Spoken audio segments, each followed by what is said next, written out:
Shut up and sit down.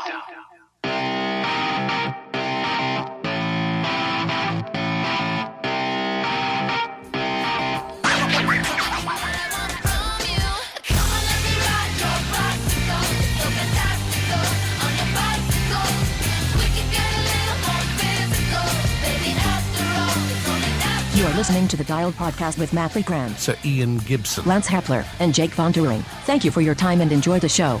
That was a little soft. I'll do better next week.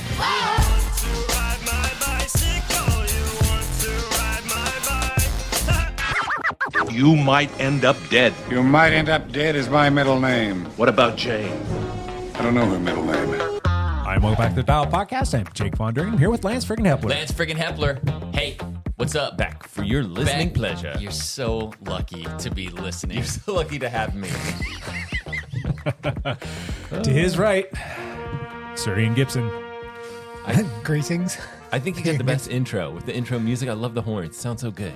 I've been upstaged, and you have. I'm okay with that. It's okay. I'm okay with that. It's okay. That's it, just greetings. Yeah, that's all I have to say. Do you have any like fun little English terms that you generally like to use that maybe you kind of brushed up on when you were across the pond? Wow, put me on the spot there. Just give me one thing. Wanker. What's one wanker? You bloody wanker. What's one term that you really love to use that you're like, man, I need to use that more? I don't know. Come on, give us something. Wanker. Wanker? Wanker. All Tosser. right. Tosser. All right. Nice. All right. To his right, Mr. Matt LeGrand. What's up, ladies and gentlemen of the internet? You guys look silky smooth waveforms. Wanker. You're looking good. They are silky. You're just a wanker, you tosser. Sure. Let's move forward. Let's go with that. So Let's do that. There we have it. Intro's done. Yeah, Mac, do you want to backpedal? Yes, I mostly have been running, and doing cross-country coaching has been extremely busy. We have 2 races in this single week, and then one of them I hosted, like the Canvas team hosted that on Tuesday night, and so that has been quite a project. Oof. Yeah, and we made it super nice. We stole the UL campus, if people are locals and they know what we're talking about here, but it was really nice because we had a little bit more help from the team than last year when we had to put on this race. And so we mowed it, and like when you mow it and you mow the course itself, same thing for cyclocross, right? Like you just see this path and it's like, this is where you're going. Like, you know exactly how, like what to do because the rest of it isn't mowed next to it. And so you have this like tight, like scalped course. Yeah. And it's faster, right? Like it's just faster when it's just tight. So awesome. We had an awesome race. You guys will appreciate this. No one else will, but you guys will. I don't know. We had this kiddie pool that was outside of my house, and I was like, I'm going to take that to the race, set up a kiddie pool in the middle of the course, fill it up, and put rubber duckies in it. And then there's a race with like 200 high school kids, and then, you know, guys race, girls race. And I'm going to encourage the kids to run through it. They don't have to. It's not like it's like roped into it like you have to, Yeah. but like it was totally optional. You could run through it, you could go around it. And like most of the guys ran through it, and some of the girls ran through it. It was hilarious. And then How does that mess with your feet, though, when your shoes are soaking you wet? get wet. You It's just- just- Do you get like Getting wet. blisters and just stuff get like wet. that, or people just don't care? It's fine. And then we had crowds of people. I mean, this is very cyclocross-esque, right? Where you have crowds of people that were surrounding the kiddie pool and just like, are you going to go through it? Like, you know, just heckling and like little kids cheering. And people would be like, they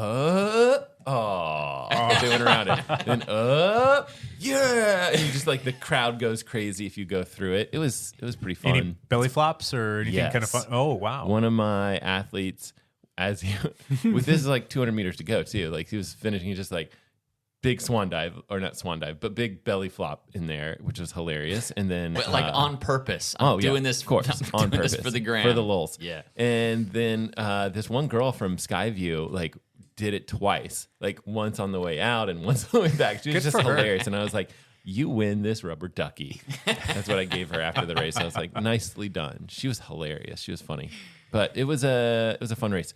So my backpedal is that other people raced besides me. I just raced directed. Sweet. That is very cyclocross vibes. It was cyclocross vibes, Portland Trophy Cup, there's a jump section.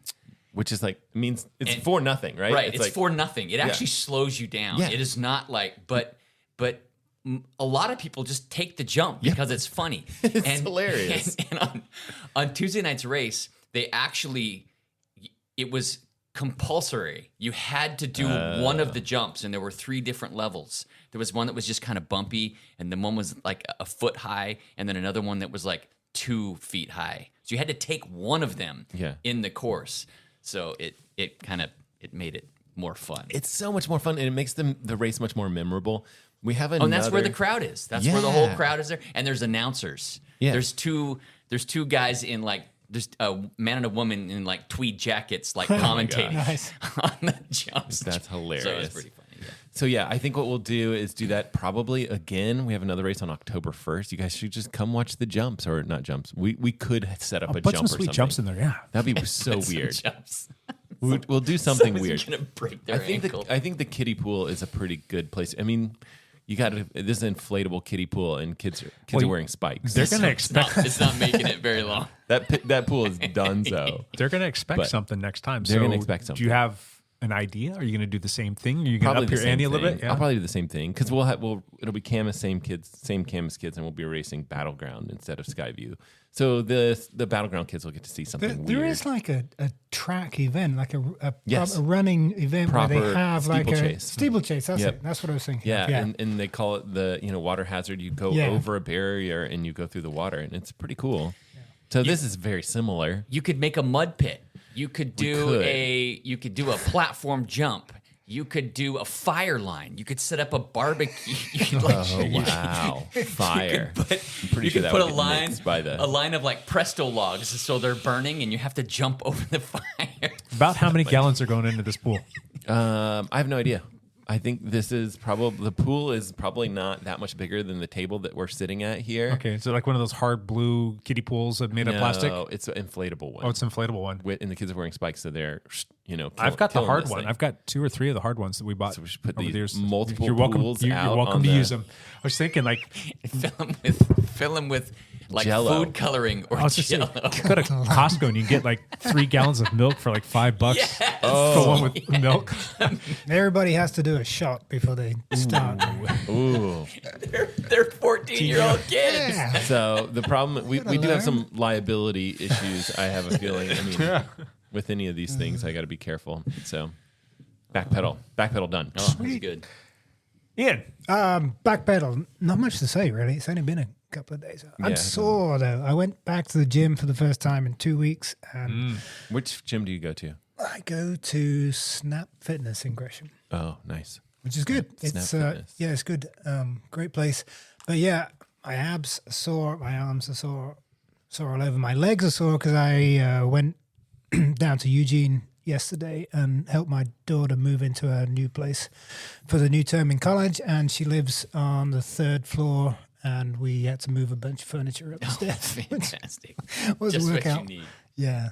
Aside from that, cycling, not much. I went out with Lance Freakin' Hepler on Saturday night to check out the cyclocross course out at Corncross, which Lance is going to talk about.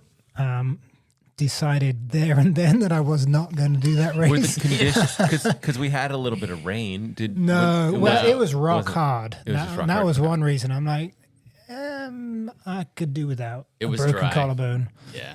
Anyway, so I decided to do something way safer, and I went out with 40 of my best friends, and we rode at like 30 miles an hour in a huge pack Perfect.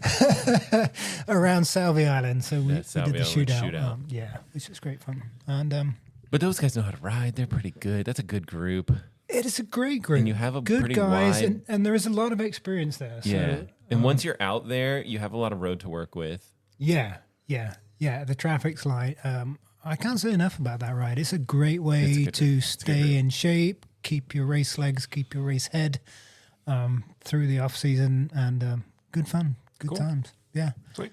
That's about it. That's all I've done. Did I do the Salvey Island shootout with you like 10 years ago? no, You've never done it? nope. Okay. I've still never gone out and done that. And Okay. I feel bad for saying that, but Well, it's just Sunday mornings are tough for me. Yeah. So I don't know who I went with. Someone better than me. sweet. Yeah, it's a good turnout. There was a good 40 people there on Sunday, and sometimes it's twice that. It just depends. Great. All the Yeah. roadies who are not doing Yeah, the cyclocross exactly, race yeah. are at the shootout. Lance, you don't have anything to backpedal, do you? Nah, skip me. Dr. Skip. Lance Hepler. Hard skip. Lance Romance. Lance I haven't heard this in a while. We International haven't heard man this of in a while. mystery, man about town. Man about town. Lance No Pants. Lance Romance. Last Chance. Lance Romance. I think we need to add to this. There's no Lance friggin' Hepler in there. Super Genius. Lance Hepler. Lance Romance. You completely like keeps going. ditched The the best part Lance about this moniker. clip is how long it Puffy goes. Pants Lance. Lance Romance. Yes. In the house. How many times did you race your bike? There's only 7 days. You there's only- raced about 12 times? I raced twice. I did do 2 races. So I did do Corn Cross. I tried to convince Ian to come out and do the race. Failed. He made it half a lap and said, F that. So that was the end of Ian. There were some difficult run-ups and a difficult corn maze, but it was pretty dry and smooth and fast. I actually felt pretty good and started really well. Oddly enough, they did no call-ups. The promoter just decided not to do call-ups. So they just called our whole field, and we all just rolled up like, Was what? that an oversight or was it intentional? Don't know.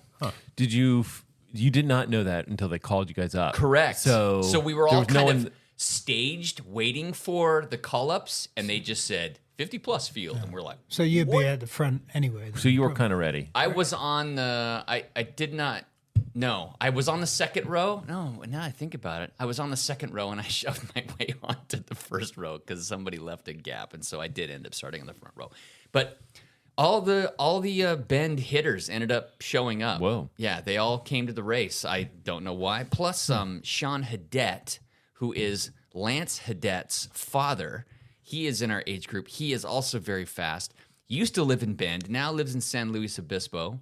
But he showed up, and so there was a bunch of fast guys there that we. How was your start? How was your start? I started great. I was in third place, and right near the end of the first lap, was on a guy's wheel going through a very soft bark chip mound that was really quite fun.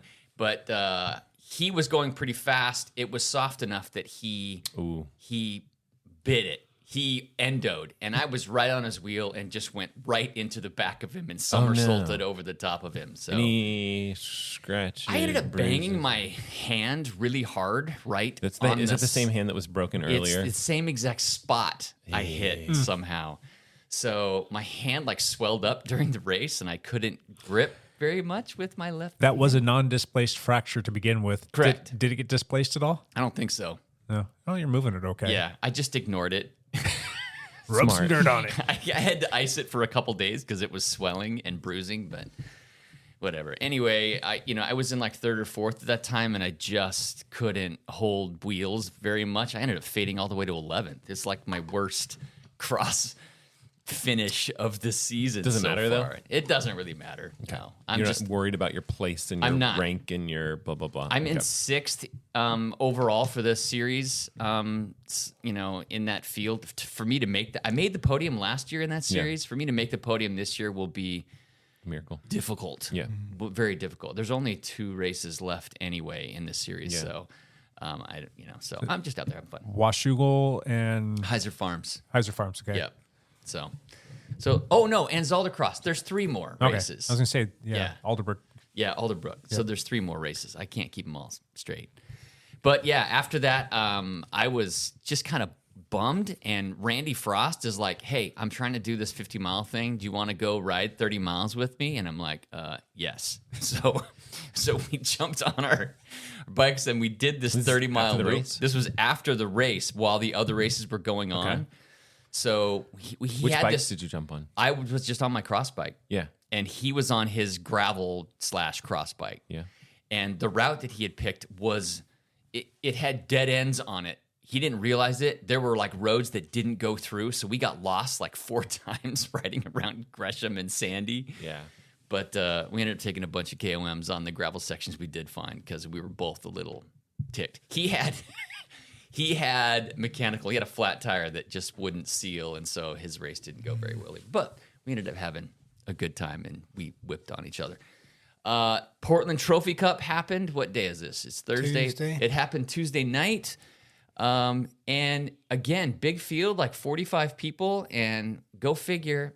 I felt great that night. I ended up 4th in that field, which is a really good result for me in the 50-plus field. So the cool thing about our race is in the 50 field, a guy won that has, I don't know if he's ever won a race before. He just, Oh, that's great. Yeah. he just raced so well. He got a great start.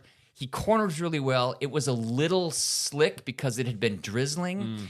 And man, none of us could catch him. Nick Laritz, if I doubt he's listening to this, but Long time listener. It's a lot. Yeah, I've raced him a lot over years and years, and I can count on one hand the times that he's beat me. And he whipped us on Tuesday night, he was so excited after the race. It was really cool to see. It was just Good. It's just part of that 50-plus field where we're all kind of rooting for each other, and like. But the guy that won, he was a stranger to all of you. Like you didn't know Oh him. no, No, we you know know. him very well. Oh, He's okay. usually 8th or 10th. Oh, gotcha. Yeah. So he's usually in that top 10, but hasn't mixed it up on the podium a whole lot in the last few years. And then last night he just cracked us. Yeah.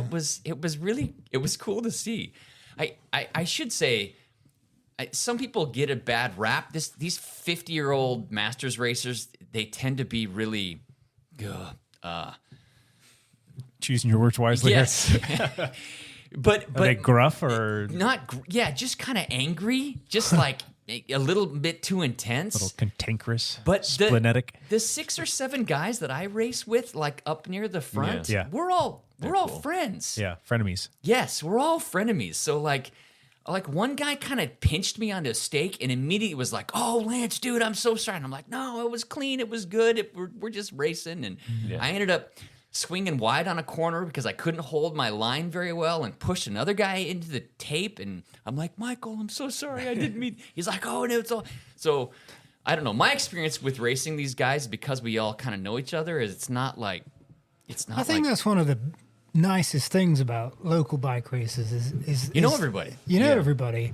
And contrary to popular belief, even out at PIR, you're just friends and you're Yes. respectful and encouraging and all those positive things. I mean, you see very little actual sort of big egos and Yes. macho, testosterone fests. It's more.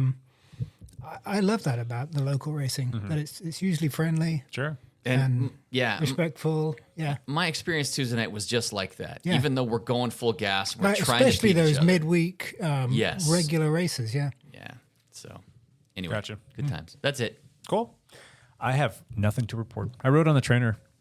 Nice. That's good times, right? Crazy. Do you want to go out on the e-bikes with me? You want to go e-biking?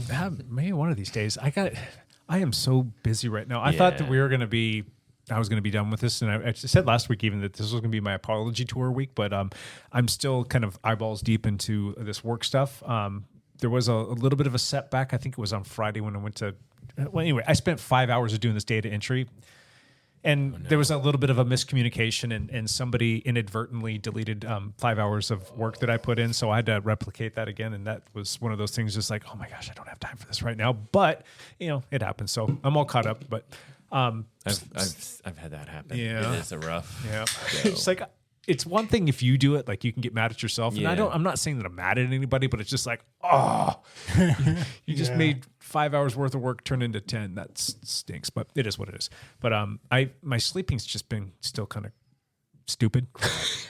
I wake up every day at 4 o'clock in the morning. So yeah. And then on Saturday, At least you don't wake up at 1. That's Well, what time I was on- up at 1 and it's just like such a weird time. From Yeah. like 1 to 3, and then Yeah. I fell back asleep. Like, what? Friday night, I want to go work. I want to get Yeah. work done, but Yeah, Friday night that was the day that happened. So I have that in the back of my head. I've got all Yep. these things that I need to get done. We're up a little bit late, and I'm like, all right, I should be able to sleep in because I usually sleep for a certain amount of time. Yeah. So I went to bed at like 11:30, and I was up at 3 o'clock in the morning. I could not fall back asleep. And when I wake up, you're trying to find a spot, and you're kind of jostling around a little bit, and then wakes my wife up, and I'm like, screw it. I just got up and went downstairs, and I was wrecked all day Saturday. And I think I was still kind of getting over just being sick a little bit. I had some sort of virus thing kind of running through me. But that whole day I was wrecked. I had plans of going and doing rides, and I don't take naps ever, but I still tried to lay down, and I think I got maybe 30 minutes of sleep like halfway through the day. I'm like, this day is just a complete waste. So, but I did wake up on Sunday, felt better, got on the train. I actually even still rode on the trainer that night too. Oh.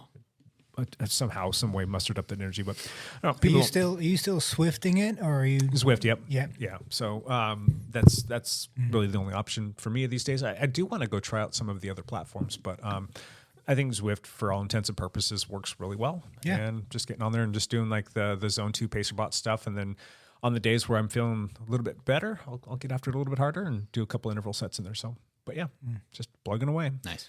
Nothing special, though, to report. Hopefully soon. Maybe right outside soon. So cool.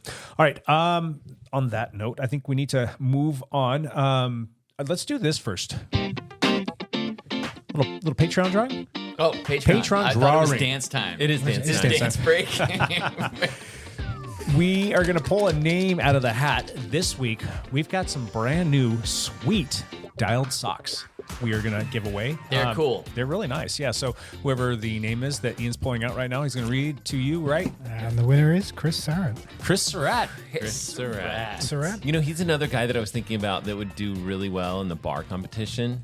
Oh, he's won it before. like, many times. Yeah. Is he like he doesn't care anymore? He's like, already done that. No. Been there, done that. He actually thought he could catch me in the Masters this year because he thought it was just like your 5 best disciplines and not all the disciplines. Mm-hmm.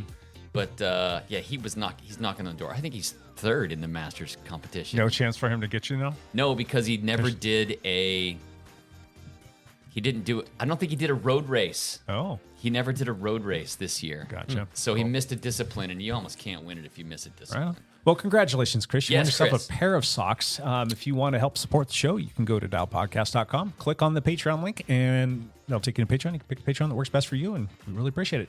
It's pretty awesome that still, to this day, we've got a ton of people that are supporting the show, which is kind of cool. Super cool. Love it. Yeah. All right, let's move on to bigger and better things. Anything else you guys want to say about the Patreon stuff? No? Thank Yes? you guys. Yeah. Thanks for supporting us. All right, well, let's do this thing now.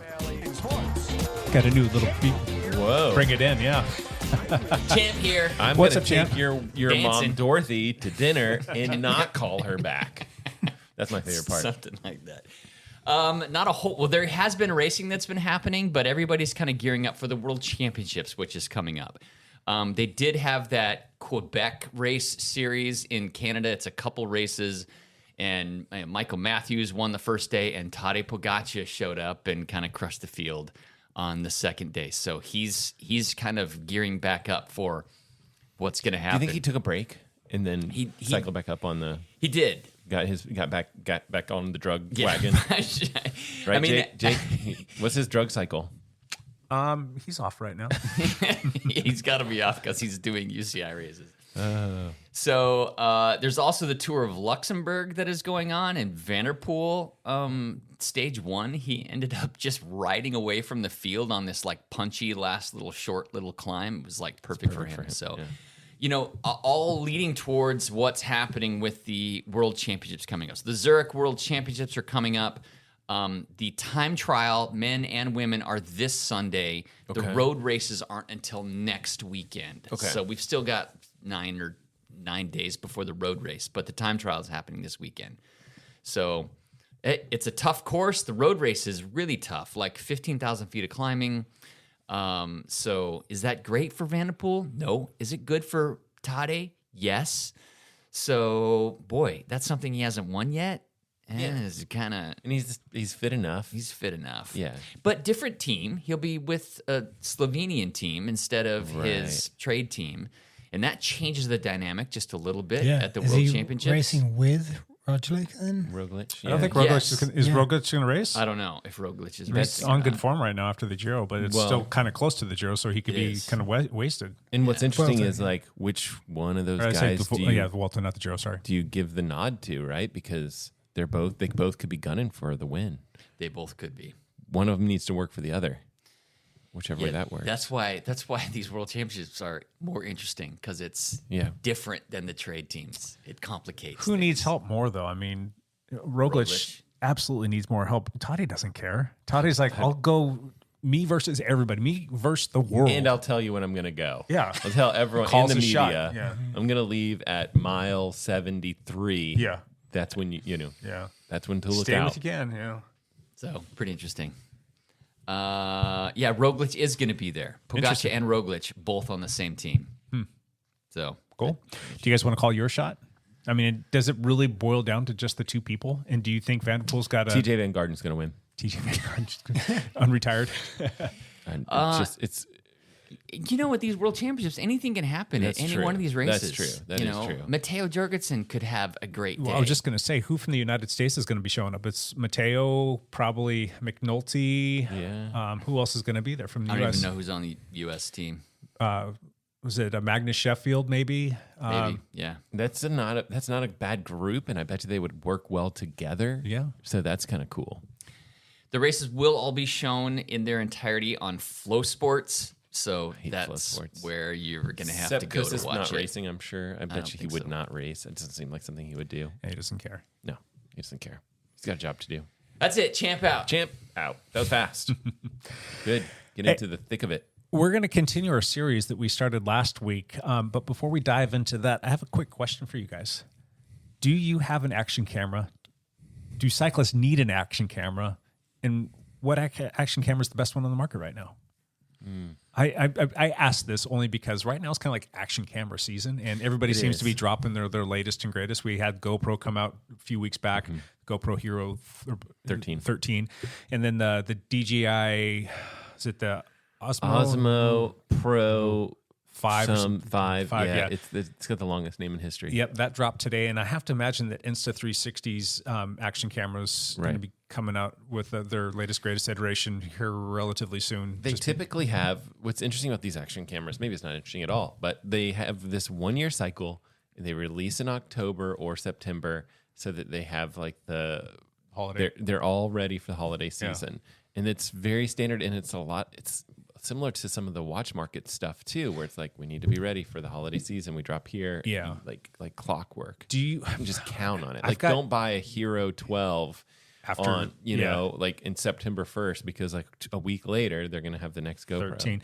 Do you think that product release cycle is just too fast for those? Do you think that they should have a little bit more time to breathe and maybe be out for 2 years as opposed to like coming out with a new one every year? I don't know. Because it's just incremental increases for the most part. Sometimes it's incremental increasements. There's Well, a for whole GoPro. new GoPro battery. I mean, there's a lot Yeah, of newness there. Gives you a little bit more record time, which is fine. And I think it does help cut down on some of the overheating issues that they have. I just think to myself, I mean, it's like, even with some of the watches and stuff, like you have some stuff where it's like, well, this was not the year to see a major update. But then the next year is something big. And so they could just do a 2 year release cycle, but I'm sure they make more money if I just they don't get as excited about that stuff if it's dropping every single year. But if there were like huge quantum changes, like, yeah, we get excited about that. But then same breath, it's like, I don't want to buy this because it's just going to be irrelevant in a matter of time. What if it was bikes like every year? Maybe it is bikes too, but I don't know. For the most part, Like, you bikes have are these usually minor changes they're every year. usually like a 3 to 5 year cycle. The frames don't change. They're going to get as much life out of those frames as they possibly can. It's generally the equipment suppliers like SRAM and Shimano, for the componentry that is going to be, seeing the changes. But every even couple that years. that doesn't change too often. So it's just like, What if it was? What if the frames slightly changed every year? Well, I would get to the point where it's like, Don't. don't do it because it's a pain in the butt Yeah. from a distributor standpoint, and from a reseller standpoint, that's a pain in the butt as well. And Other big example would be like the iPhone having a yearly release with some minor changes, and then Apple's looking very closely at purchasing and the update cycle, and when we're gonna have like a massive update cycle, and people are kind of like, well, you got to do something for us to update. Right. As far as should every cyclist have one? Yes. Yes, I just bought a GoPro 12 this year, which is it's great. I love it. But if you need another hobby, if you're wondering about the upcoming long nights and you want to spend time rendering video and editing video and putting on overlays and stuff to get the best out of your camera, sure. But it's what I found was it's not like whipping out your phone from your back pocket, taking a couple of minutes of footage and then posting it to Instagram, there's more involved. If you've got an action cam like a GoPro, Well, there's a whole post yeah. production thing that goes with it. Yeah, to answer the question, should every cyclist have one? No, not every. You don't want to speak in absolutes, but should most people consider getting one? I think so. And to your point, like that is a long, laborious process to go through all of that and to keep posting it. Like not very many people have the time to do that. But there's a lot of use cases that I can think of where, maybe it does make sense to have that with you all the time. Just for instance, the new DJI one that we talked about, the Osmo 5, we'll just call it for sake of simplicity, the Pro 5. You might want to fact check me on this, but I'm pretty sure that one battery will get you over 3 hours of record time, recording at 4K 30 frames per second. That is massive in terms of like the amount of record time. And maybe somebody can look that up just to make sure that I'm correct on that. So I watched a video this morning and I could have swore that's what he said. But for GoPros, for a long time, if you're shooting at 4K 24 or 4K 30, you're going to get somewhere between an hour and 5 minutes to maybe an hour and 15 and 20 minutes of record time. Which is not quite long enough. It's not quite long enough. And for some things, it kind of works. Like if you're doing like a cyclocross race or if you're doing a criterium or something like that, you can get a full race on a battery, which is kind of cool. But if you're going to go out like on a 3-hour ride, you're going to have to be bringing multiple batteries. So that just becomes a bit of a pain in the butt. And, most of us have that, the Garmin Varia 715 rear radar camera integrated thing, which is really cool. Battery life isn't spectacular on that. The video quality is not spectacular by any means at all. But now that I know that there's these cameras out there that are, you're forgetting 3 hours of record time. Maybe if I just buy a second battery, then I'm over 6 hours, then I can get that, record at 4K, stabilized, and have this camera that I can use for a multitude of different things, which is really cool. And then have just the standard radar without the camera. But then back to my point, you've now got 6 hours of video. You got to do something with that. Well, if you're doing a 6-hour ride, but but I'm saying so you got this great battery life, so you record more video, and then you got more time to which all that stuff is interesting and can be fun in itself. So you're going to have a little bit of recollection of what happened on your ride. And if there's something interesting that happened, you can go back and pull that footage and maybe post just that. You don't want to post a 6-hour just standard ride. Nobody's going to want to see that, but maybe you're trying to document something and like, hey, I want to show you what this ride is like through the gorge. And you can take a 30-minute clip and you can like hyperlapse it or something like that and turn it into like something much faster. Maybe I'm doing it wrong, because like I have this footage of a race, say when Lance and I did the crit in Bend, and then I want to overlay my metrics from my Garmin power and so on, but I've got to do that for all of the footage, otherwise it doesn't. So I render it once with the overlay, and then I can go in and take out the clips I need. Yeah. So when all of that is done, you're looking at hours. So when you're editing, what software package do you use? You're using like iMovie or something like that? Yeah, something like that. Yeah, I think on iMovie you can create what's called a compound clip, which basically will bake it all together so you don't have to render it out first. And then once you've done that, then you can go and chop it up, and it's not going to screw up the timing of the I metrics just need that to you're learn putting. more. Yeah, I can teach you some of that stuff. Yeah. So back to your question, does every cyclist need an action camera? I don't think so. I mean, I think the only reason where you would think to yourself, like, do I need this, is safety on the road and recording an incident. Yeah. That's the whole needs versus wants question. Yeah, and even that is like, well, you don't really have to have that by any means, but the radar covers that like peace of mind for me personally. And when I'm using action camera stuff, I'm thinking about filming something for YouTube and stuff like that. I'm not thinking necessarily about like, if I get hit, I want this camera to cover that. So, I mean, I think you could do it that way, whereas like you have your action camera on the back of your I think the back view is probably the one that's most important for getting hit potentially, or maybe even seeing some sort of car misbehaving or whatever it is.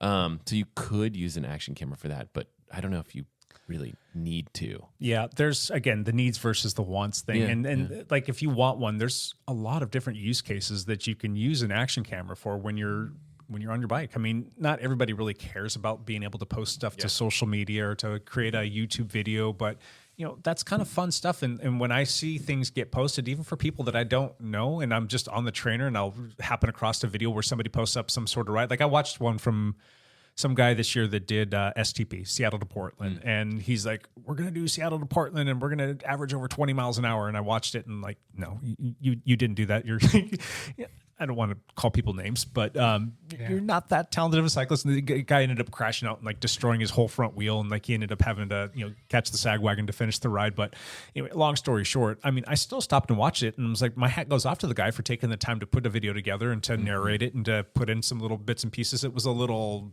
I don't know, amateurish, if you will, but it was still kind of fun to watch. And I'm like, I've done that ride a few times. Let me see what it looks like. And good job. You put that out there, and a lot of people watch that, and I think it's kind of cool because now I get to see something that like I had never done that before. I could have watched this and kind of relived or recounted like what happened, based on this guy's video that he put out, and that's something that I like. The other thing to think about is like, how much does a GoPro cost on like Facebook Marketplace or something like that, where you get a GoPro 9 or 10 or something like probably that, for like $100 or I know, even less. Yeah, like $100. That's not that much money. Yeah. So I don't know. That seems like a nice thing to have. Yeah. You can also pull really nice quality images from the GoPro too. So if you're doing 4K, then you can pull out an image, and you got Instagram. Sure. Yeah. Even like Ian, yours will shoot at 5.7K, so you can get a super high resolution image that you can pull off of that, which is kind of neat. Or maybe even use that for some Strava photos. Yeah, that's what I was You doing. guys like your Strava photos? Yeah. Share this with people, and fun things will always happen. And I love having cameras on my bike. First and foremost, like Matt already talked about, is for safety purposes. But like when we're doing a fun group ride, like the fog hat, or not the fog hat, well, even the fog hat, but the flogging ride, it's fun having a camera on the front and the back and being able to go back and like pull up certain things, or if somebody does something funny, or even if somebody has an accident, or there was like an interesting thing that played out, where you can pull that clip and kind of show people what happened. It's a good thing to entertain yourself, to educate others. And are you going to pick up this DJI Osmo 5 Pro? I already have 3 GoPros. So. Yeah, you and I are in the same boat where we have a lot of stuff. It's $400, which isn't terrible. Yeah. I was half thinking, I'm like, because I've got a 11, a 10, and I think it's like a 8 or 9 or something like that. And I was like, maybe I'll just sell all of them and get this new DJI, because I've got. Where would you sell them? Just on the marketplace. Facebook Marketplace? Yeah, probably. All right, people, that's the place to go. Yeah. But then I've also got the Insta360 camera, the 1X3 or whatever. No, the 1X4, the latest and greatest one. That's another really fun camera. Yeah. And I'm a sucker for these things just because they're so much fun to play with. And that's a camera that is pretty versatile. It's a little bit more expensive, but you can do some really fun things with that. And I don't know. I think that there's value in everybody having one, because you can share all kinds of fun stuff. Like, how many times I've been able to show you video of you riding, Lance, when we're out on a group ride, and or taking a picture, or watching Lance fall over on his bike and break his ribs, or all the different things. I mean, it's all there. Things happen, and so you can kind of capture that. And I've got external hard drives that are, loaded up with many, many, many terabytes. Matt's probably got 10 times over that even. I got some hard drives. Yeah. With just video that, like, hey, remember that one time? Oh, yeah, I've actually got the video too. Let me go pull that up and I'll shoot you over a clip. So that's kind of fun. Yeah, but it's true.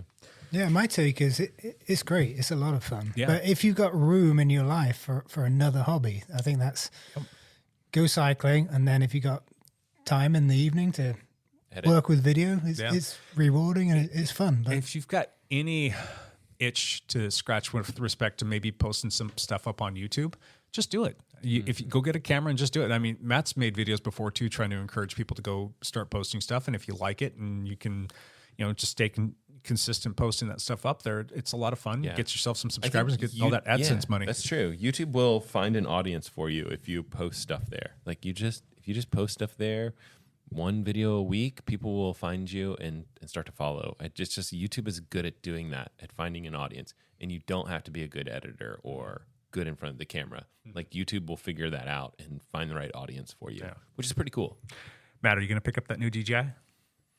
I don't think so. I think I've got to hold myself back from, like, I look like I'm kind of like you. Like I see something and I'm like, all right, that, it's only a couple $100. I'll grab that. And then, I have quite a few. I should, if I was selling more stuff, then I could probably justify it. Mm-hmm. But I have, like, instead of 3 GoPros, I probably have like 6 or 7 or something. I mean, I have a ton of GoPros. What are you doing buying with them the old ones? Are you just stockpiling them, or first world? Right. Exactly. First one. The 2 newer ones that aren't even new anymore. They're old. I think it's like the 10 and the 11 are the newest ones that I have. Sure. and I just kind of interchangeably grab those to go film stuff. When What I'm about the filming. older ones? Are they just collecting dust? They're collecting dust. I lend them out for things like the swim team has one of them, and then there's another like 3 or 4 that are just sitting there. Yeah. And I don't even know if they're worth selling because they're so old. They're on the old batteries, and they're it's just like, ooh, I wouldn't recommend for someone to buy that, but they do still work just fine, and you can get some pretty cool stuff out of them. And if somebody's on a really tight budget and they want to go make something, then and the footage is good too. It's one of those things where it's like I could probably I have the idea of being like, okay, when I do a bike ride, I should have like 4 cameras on the bike, so I get all these different angles, which I think are interesting, and I think it makes the video a lot nicer when you can like slide between clips.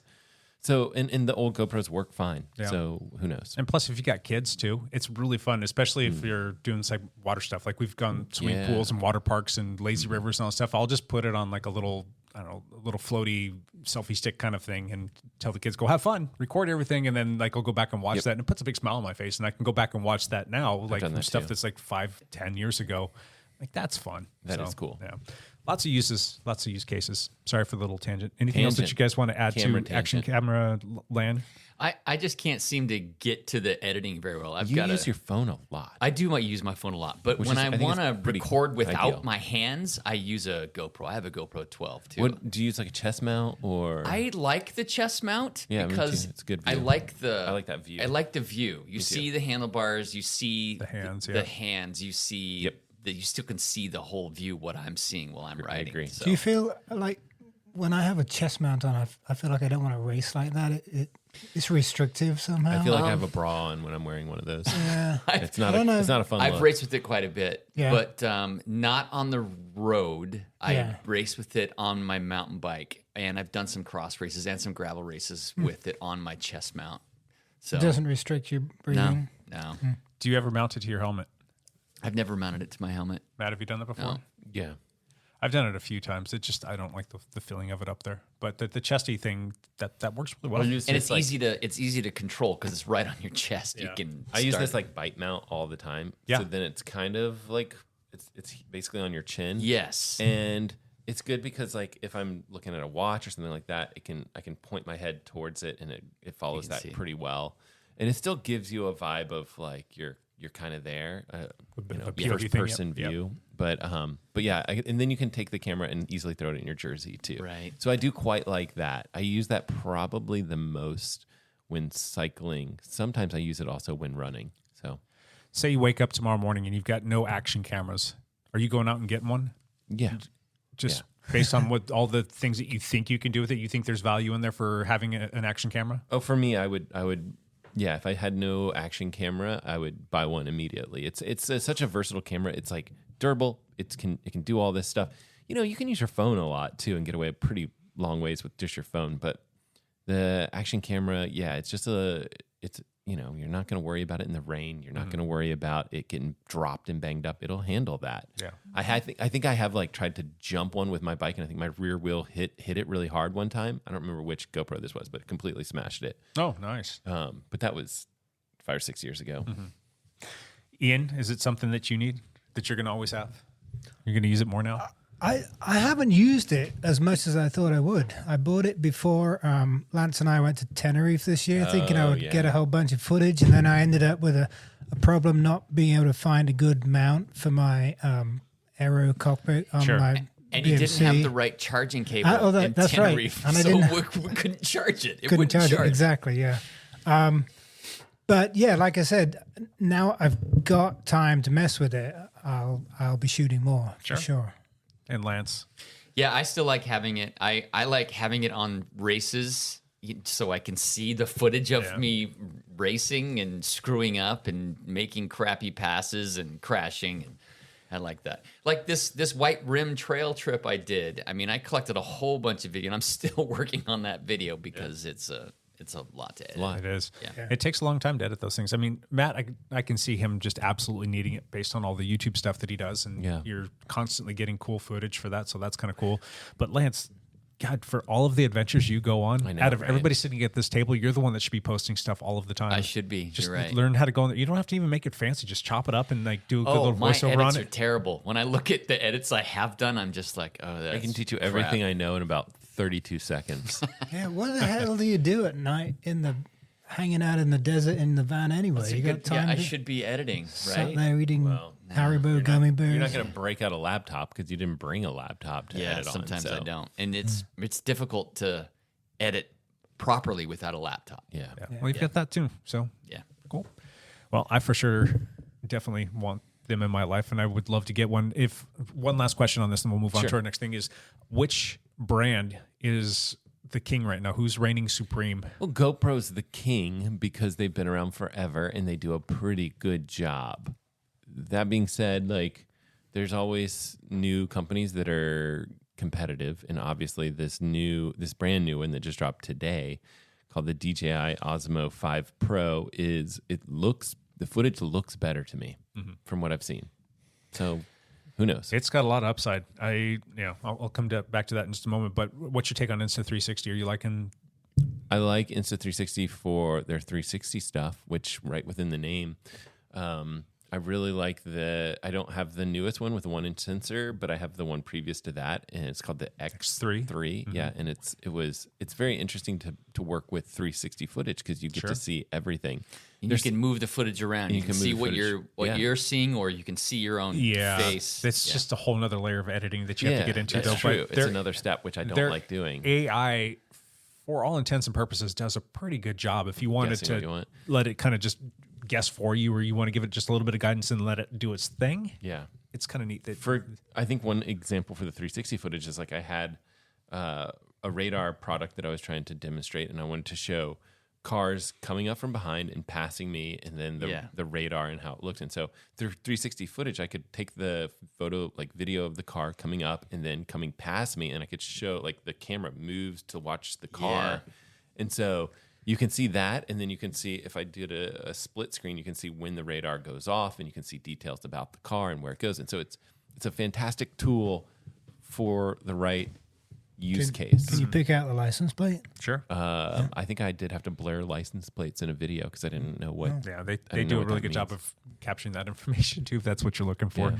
Lance, do you have an opinion on that, or you just go pro because that's what you know?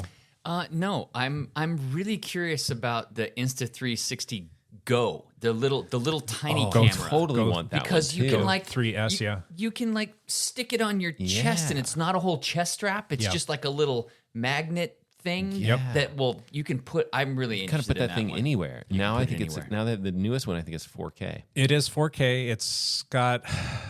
I want to You say buy it and I'll borrow it. Okay, deal. the battery life on that is like I want to say about 40 minutes, give or take, and then it's got you only have two options of built-in internal storage. You cannot put a micro SD card into those. I think you can do 64 or 128, but you can still get a lot of video footage out of that. And that's another thing with that new DJI Osmo Pro 5 thing is they've got 48 is it gigs? I think it's 48 gigabytes of built-in internal memory storage, in addition to the micro SD that you put. So if your micro SD runs out, or if you forget or whatever, you can still get about 45 minutes of recording. So what people don't realize is that you forget all these things all the time. Like, whoops, forgot this card, and still would like to get a little footage because you have a short amount of time. Yeah. So Super nice. yeah, that's a cool little camera, and it's got a lot of different use cases. It's kind of one of those things where you have to have it mounted in a certain place. It's easy to turn on and off, but it's not something that you can rely on for a full ride because the battery's going to die. Well, I find that I generally don't record the whole race unless it's a crit where I'm not taking my hands off the bars. But most of these other mountain bike or gravel races, I'm only recording clips, and I find myself turning it on and off while I'm racing. Yeah. So I don't know. And that's kind of how I record stuff too. Yeah. Because it's easier to edit. So I've got the Insta360 camera, the X4, which is a really cool little camera. I've got the DJI Osmo Pocket 3, I think it is, which is a really cool little camera. But all of my action cameras are GoPro. And I think if I were to start over today, I would probably go with the DJI because I think that you're going to get probably the best bang for your buck. And I'm kind of turning into quite the DJI fanboy. I mean, I love their drones. I love that Pocket 3. Their picture quality is good, and they're really starting to take a big chunk of the market share. As a matter of fact, Matt, they're going to be coming out with some mirrorless cameras in the near future. I don't know if you've seen that. So they're going to be kind of stepping in to that segment. And That's it's interesting. Yeah. Stay tuned. So I'll be very curious to hear how that goes. yeah, I don't think I'll walk away from Sony because I think that they still, for me, own the marketplace. But yeah, I'm in a good spot. So. yeah, cool. All right. Just wanted to ask you that question. I don't know. I'm just kind of excited about that kind of stuff. If you're interested in getting a camera and you do end up getting one, let us know what you get and what you think true. of it. I'd love to hear what people are or what into. you have and what you like and what you use it for. If we're missing some things that you think that people would, or should consider getting one for, that'd be kind of cool. All right, let's jump back into our winter prep series. Last week we went through a bunch of stuff. Wait, before we get to that, the U.S. World Championships team. Okay. I did find it. It is Matteo Jorgensen and Brandon McNulty and Magnus Sheffield. Who you thought about? Couple of new names. Well, also Nielsen Palace. Oh, Nielsen. Okay. So Yeah. he's going to be there. Okay. But Sean Quinn, who is the road, he won the road nationals. Yeah. And he did the Tour de France this year. He's also going. And this is the return of Quinn Simmons as well. He's also going to race. That's a stellar team. It's a great team. Nice little It's a six-pack really there, good team. So good team. On the women's side, it's Chloe Dygert, of course, and Kristen Faulkner, the double gold medalist. She's going as well. So, So there's, when is the women's race? Is it the next day or the day before? Or? It's the time trial is the same day, and the other one I don't know. I think it's the day before. Okay. I think the road race is the day before. Fun. Okay, that's it. Cool. All right. So back to our topic, winter prep series. Let's go all through the stuff that we think that you should not be doing, the don'ts of What the should list. you not be doing? So basically, just say the opposite of everything that we said to do last week. Don't not do. No. Do you guys have a list of things that are any ideas or suggestions you want to toss out there? The easiest one is don't stop riding just because the weather gets completely crappy. I remember back when I was training a little bit harder, the difference between all these triathletes that didn't train in the winter and the ones that were good at the sport were the ones that just trained straight through the winter. I mean, they just you lose everything and you really don't have to put a ton of work into it. Like you could use a long ride and a couple of workouts each week. And then you do that through the winter and you maintain so much. And then starting back up is so much easier when the weather gets a little bit better and you're doing more stuff outside. But I just remember that being a huge difference, probably the biggest performance improvement that I made in my entire cycling career. And it was a career in my entire career was training through the winter one specific year where I was I had rollers and I just was I'm doing this through the winter. And it was I went from hanging on people's wheels barely to being they're hanging on my wheels. Yeah.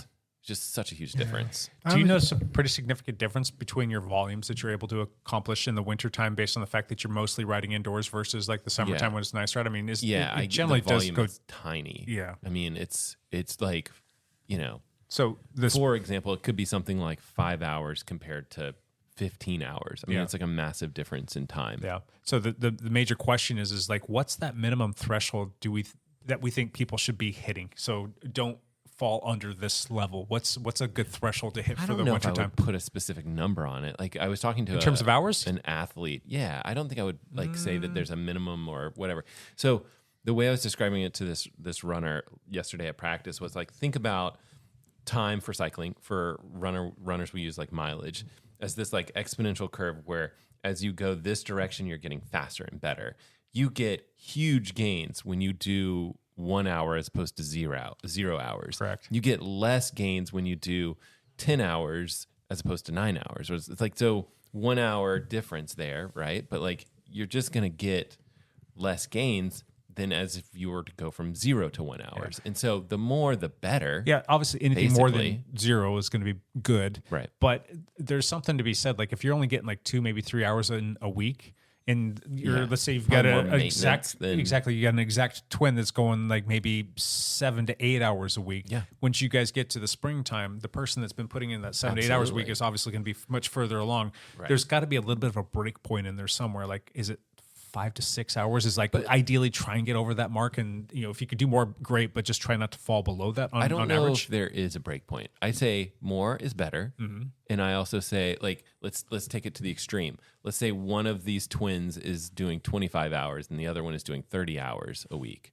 The one that's doing 30 if they can handle it and they did it straight through the winter, then they're probably going to be better than the 25. Sure. It's going to be marginally better as opposed to the one that was like 0 to 5 hours. But like, it's just, I don't know that there's necessarily like a line in the sand that we would say like, here's the break point, 5 hours versus 7 hours or something like that, or 3 hours. I think that there's probably more like maintenance when you're doing 3 to 5 ish, but I don't know. Yeah, but well, I mean, some people do just want to maintain through the winter. But if you're looking to get significant gains through the winter, you're just not going to hit those if you're only getting up to like 3 or 4 hours a week. It's also too like the assumption if like the athlete was coming in with a winter volume and they're doing, let's say, 10 to 12 hours a week I meant summer. But if they're doing 10 to 12 hours a week in the summertime, like what's it going to take to increase from that through the winter? You probably are going to need some volume. Yeah.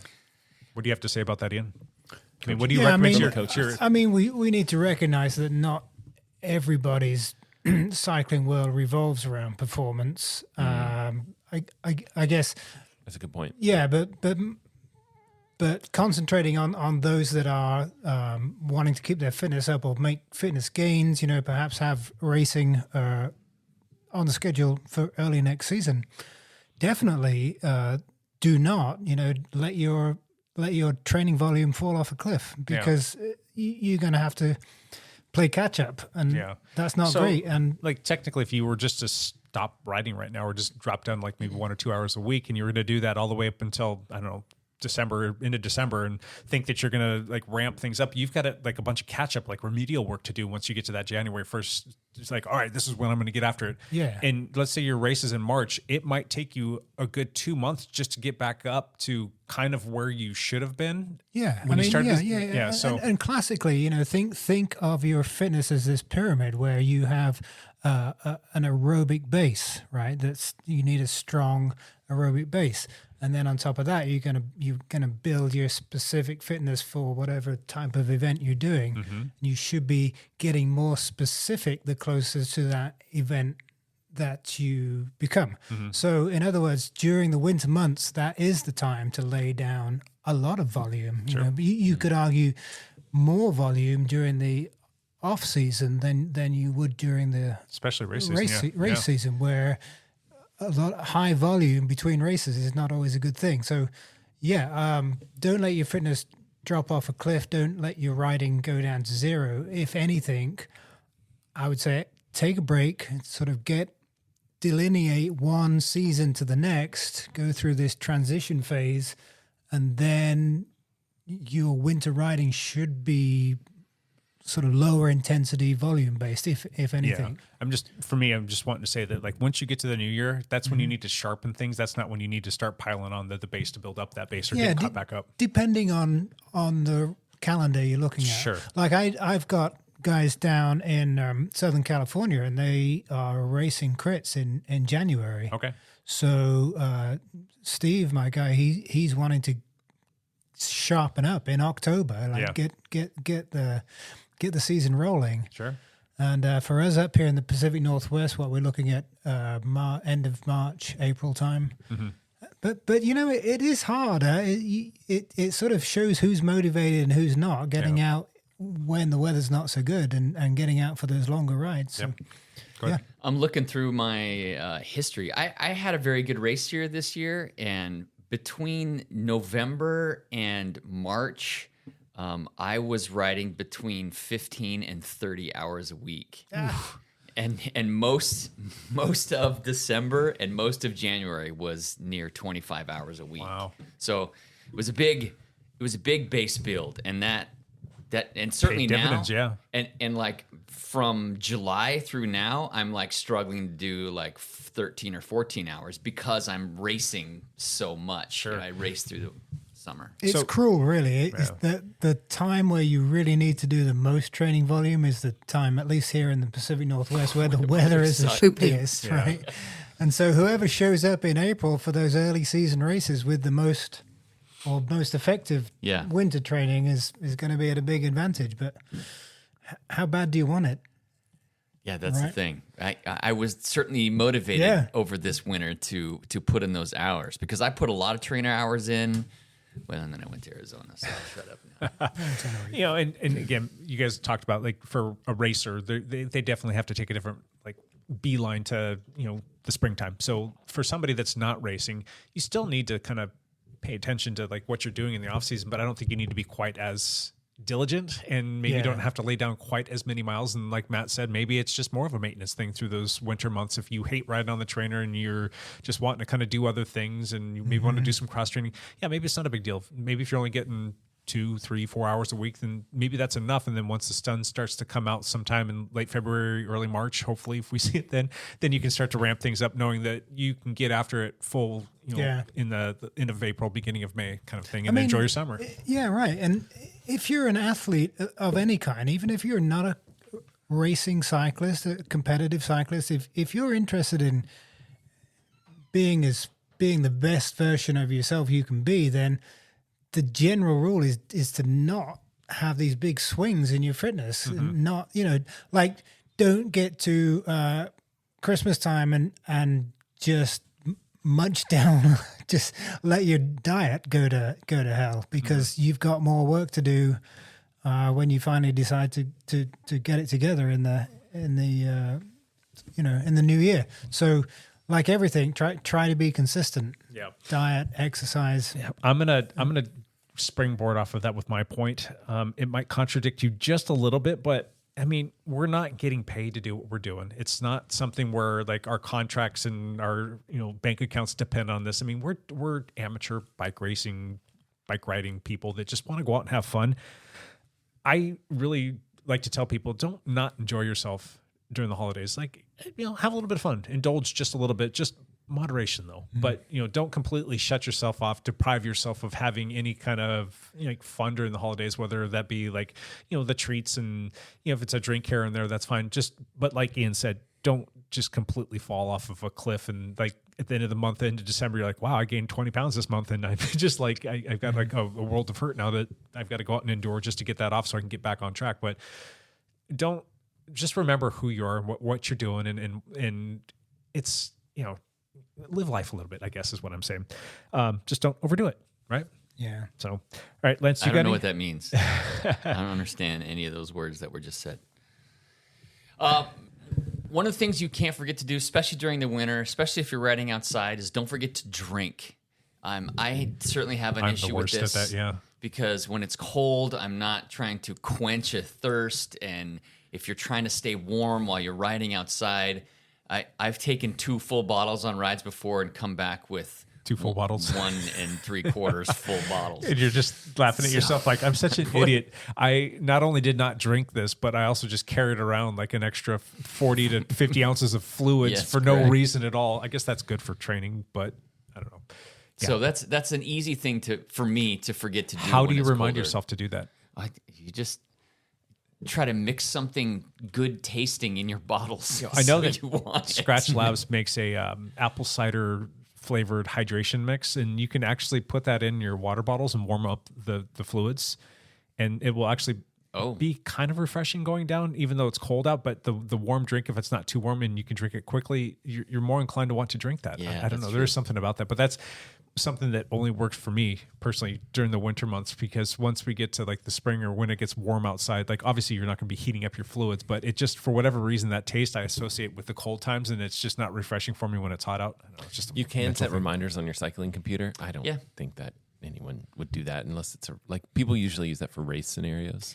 I've done it a few times where I had it remind me, and it irritated me so much. I ended up just removing the reminder. I've told myself that I'm not allowed to go home before in the past until my bottles are gone. I think Matt's actually done that before. You and I too. have done these rides. Like, what's your goal for this ride? And I'm like, to finish these 2 water bottles.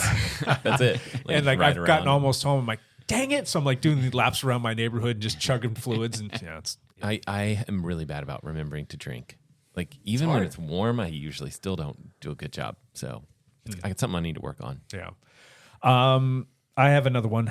When you're riding on the roads outside, even on like the off-road stuff, never assume that it's going to be like it was in the summertime. Yeah. It's really one of those things that it can quickly sneak up on you. And I'm walking testament to how quickly you can be lying on your side when your wheels fall out from underneath you because you assumed the road was going to be one way and it was actually another. And yeah, So you're saying don't crash your bike? yeah, don't crash your bike. Don't crash your bike. But don't assume Always too good that advice. like if it's wet out or if you see shade and you've got a corner or turn going into that, don't assume that you can rail that at like 35, 40 miles an hour or even 10 miles an hour sometimes. Just like tiptoe into those sometimes, unless you know for sure because you've ridden through there or driven through there that it's not going to be crappy stuff or landslide stuff or shrapnel that's been kicked up or the green mossy stuff. I mean, there's a million different things that you can find on the road, but don't assume that it's going to be free and clear every single time because that's how bad things happen. Bad things happen. Yeah. Don't forget to put bike lights if you're so have you guys already said this? No, go ahead. Sometimes it's one of those things where, especially where we are, we're pretty far north. It gets darker earlier. It's going to start getting darker. Like it's not going to get bright in the mornings as much if you commute in the morning. Same thing in the evening. It's just darker, and it's just I really am a big believer in bike lights. There's no reason when we're doing these training rides to not have a little extra weight on your bike and have some lights and have better visibility to cars in for your own sake, like so that you can actually see some of those dark patches that Jake was talking about, or water or muck or ice. Hopefully not ice, but it can happen. Here's one. Don't be that person who has to make the call of shame to your partner or to Uber or because you have got your third flat tire and are out of ways to fix yourself. During the winter, the roads just have a lot more debris on them. So you definitely want to be, if you're running a tubeless setup, you want to make sure you got enough sealant in your tires. You want to take a tube, at least one with you. Yep.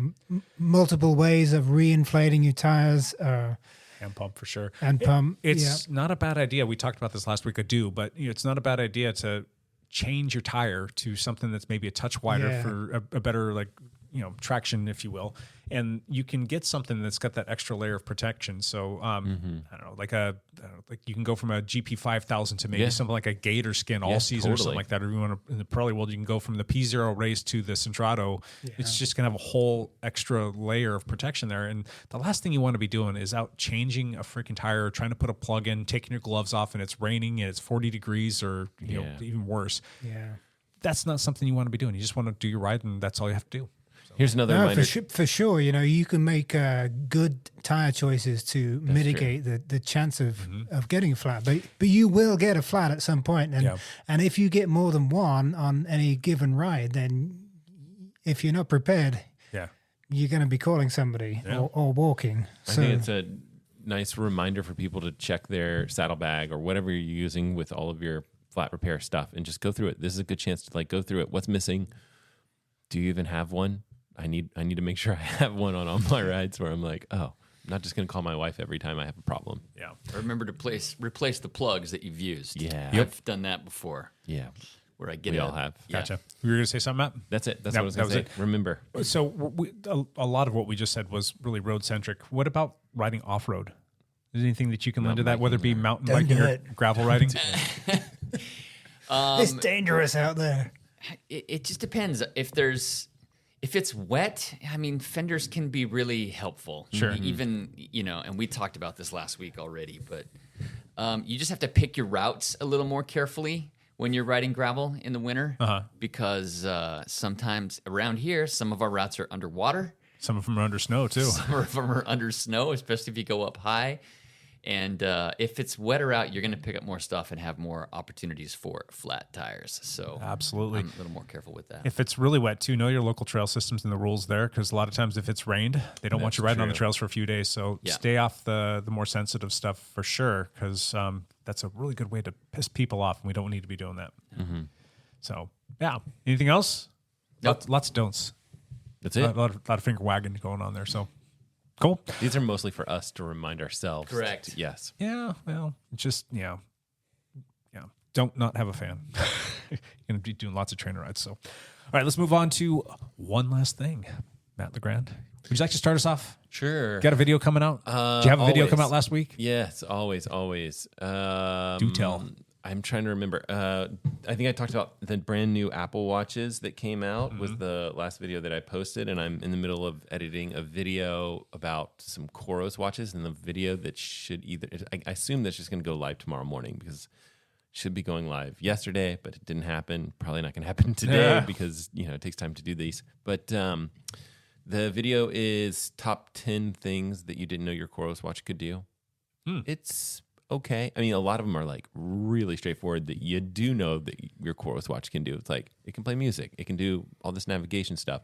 But anyway, that's the idea for the video. Should go live on Friday. If you have a Koros watch, check it out and see if there's any of the 10 points that you are fully aware of, or if there's something in there that is new to you or exciting for you. So be sure to check that out. Shortly thereafter, I got to work on some Apple videos. I've got I think sitting at my door, I've got all the new Apple Watch stuff. So when I go home, we'll do some unboxing. Sweet. Film that stuff. And then if you really want to, you can look ahead. I want to say around October 8th should be some sort of e-bike, which I rode the e-bike over here to the podcast today, which is hilarious. I'm going to have these guys. Are you allowed to talk about it at all, or is it an embargo?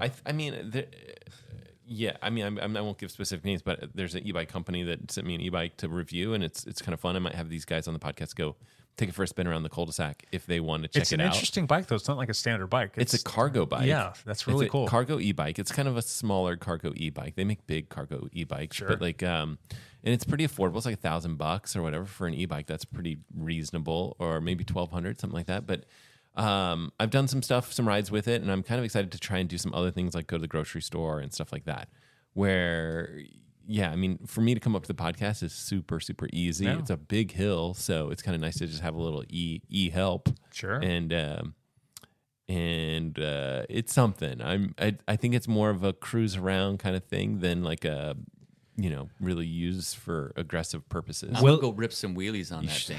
You can try. It's heavy as all get out. You gonna take that thing over to Costco and pick yourself up a flat of Kirkland water? Maybe. Yeah. Would you seriously ride that though to a grocery store? Yeah, I'm going to. I mean, I'm probably going to go to QFC. Okay, that's a little bit of a hike. I mean, it's a little bit of a hike, but it's a 200-mile range on this bike. That is insane. Really crazy. So I've been riding for a couple of days, and I did like an 11-miler yesterday or 2 days ago, and I was like still at 100%. Like it didn't even go to 99%. Wow. So I'm like, okay, well. And then probably some of that depends on how much you're using the throttle and how much you're pedaling and all that stuff. But from what I can see, it's got battery life. How much does it weigh? I don't know. Is it pretty heavy? Oh man, it's a beast. I'll let you pick her up. It's probably got to be close to 100 pounds. Yeah. Yeah. Yeah. Interesting. Yeah. Fun. Yeah. Check it out. You guys, after the podcast, go out there and have a look. Maybe people are more interested in that video than anything else that I post. But it'll be fun. I don't know what to think about that. Yeah. We'll see. Chester Heater going to take it for a spin? Yeah, maybe. That would be fun. He needs to come back on the channel. That guy is hard to wrestle and tie down to a schedule. His cowboy helmet. Maybe he'll be back in around April. Who knows? Sweet. Ian Gibson. One last thing, bud. If you're not a cyclocross racer, if cyclocross is not for you, this is still a good time of year to be out doing something fun, race-ish on your bike every week if you can. I highly recommend being involved in a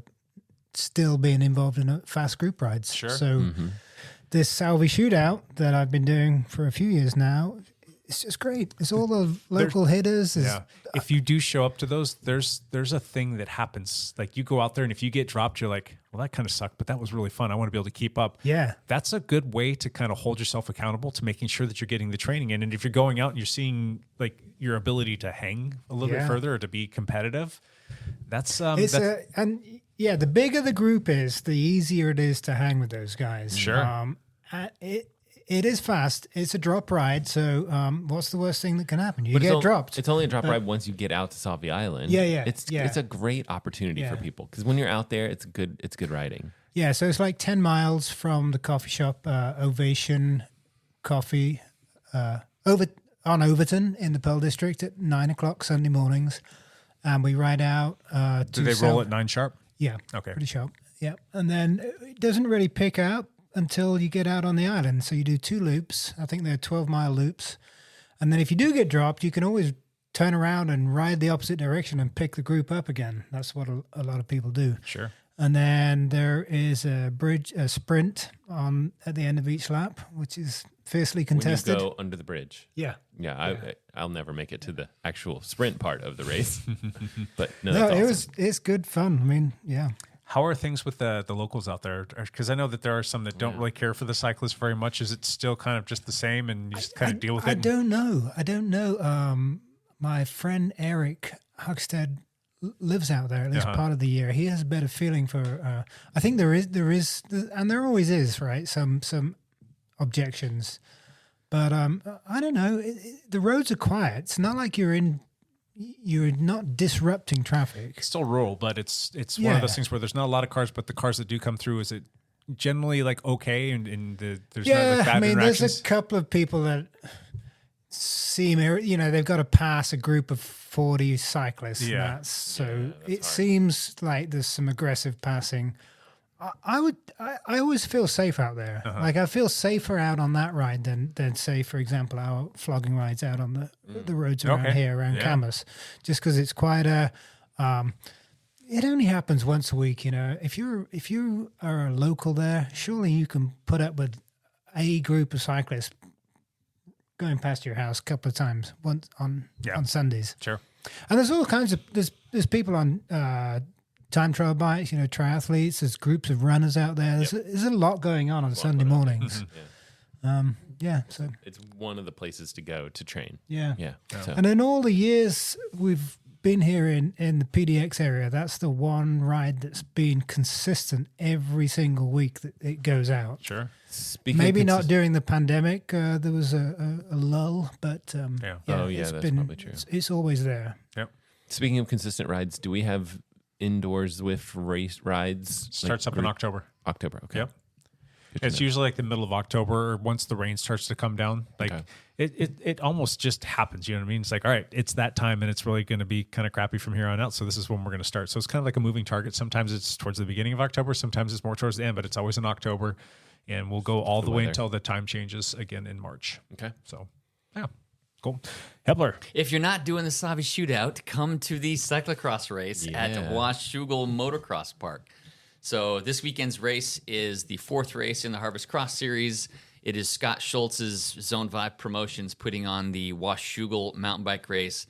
There is free coffee and free camping and free beer and free bikes and there's free beer. Free money? Free bikes. Free money, free racing? Free money and free, just come race your bike. Freedom. Freedom, yes. Rumor has it that Scott probably needs some help for doing some setup too. They always need help. So if you're interested in volunteering. Thursday, and they could use some help on Friday and on Saturday with course setup. Yeah, so if you're local and you want to help out, by all means, jump on, I'm not even quite sure where they're posting that kind of stuff up, but I'm sure It's on Instagram. It's on Instagram. Yeah, just connect with Zone 5 on any one of their socials and just say, hey, I want to help out, and he'll get you connected. So cool. My one last thing is, it was, 3, maybe 4 weeks ago, I said that we're going to do this ride thing on Thursdays now that the flogging is done for the year. The first Friday that was an opportunity to do it, it was 104 degrees or 103 degrees, and it was a little bit smoky in the air. I'm like, yeah, that's not going to work. And then the following week, it was like 65 degrees and raining. I'm like, yeah, that's not going to work. And so then this past week kind of came and went, and the weather wasn't, or actually, no, it's today. The weather isn't bad, but it's just the sun goes down too early. So I think that we kind of missed our window of opportunity there. So for the people that, and there were quite a few people that asked me about them, the people that were still wanting to do that, stay tuned. We're going to try and do it on a weekend. We'll probably work it into a little bit longer of a ride. So we'll go get some. What is this ride? So describe it for us. When you go out to the Vancouver Lake, okay. So just before you get to the lake, you can go on that little off road. I can't remember what that little road's called. It's just like a Old River Road. Old River Road. Yeah.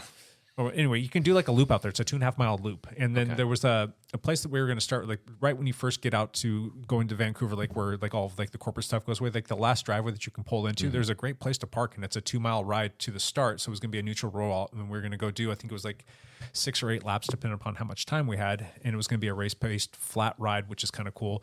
There's really no traffic that you have to worry about. And the one place where you do turn onto a road that has cars, you have full view, and you can easily negotiate if cars are coming off this old road. This is gravel. No, it's full dirt. It's road. Or not dirt, full It's road. Road. Yeah. Anyway, I can show you afterwards, Matt. I don't Yeah, know how to best describe it because I don't know the name of the road. But anyway, it was going to be a fun little thing, but Nice. it just didn't work out because of the weather. So we'll try and do it in another week, and we will probably start somewhere else and maybe get like a pile of miles and maybe like 10 or 15 or 20 miles and then go do that and then finish going back and just kind of make it a thing. Yeah. A lot of people do that with the Savvy shootout too, right? They'll like go ride to it, then they'll do the shootout, and then they'll go ride and do a bunch of miles. for And sure, I usually see a lot of people getting like 60, 70, 80 miles. Yeah, in, so. I bet we pick up a third to a quarter of the participants join partway through the ride as well. Like they'll ride across the St. John's Bridge and meet us on the island. So Sure. the group seems to swell as we get closer, and a lot of people will reconvene at the little general store there on Salvi afterwards, and then they'll decide, well, okay, we're going to go up one of the climbs out there, Rocky Point or Newbury or something like that, and they'll put in an extra loop. Sure. Some of them are making 100-mile days out of it. Good for them. So it's kind of the same thing, and hopefully we can just make ours be on a Saturday because I don't want to step on those toes. Because I think what they're doing is awesome, and I'll encourage people to go out and do that as well. But so that was the latest and greatest. I just wanted to put that out there because some people would ask, and because I still haven't been able to get in touch with a lot of people because I suck. Just put it on tape and record it and tell people what's going on. So yeah, cool. All right, that's it. We're done. Anything else, guys? That's it. Cool. Roll. We'll be back next week with another one of these, and until then, bye for now.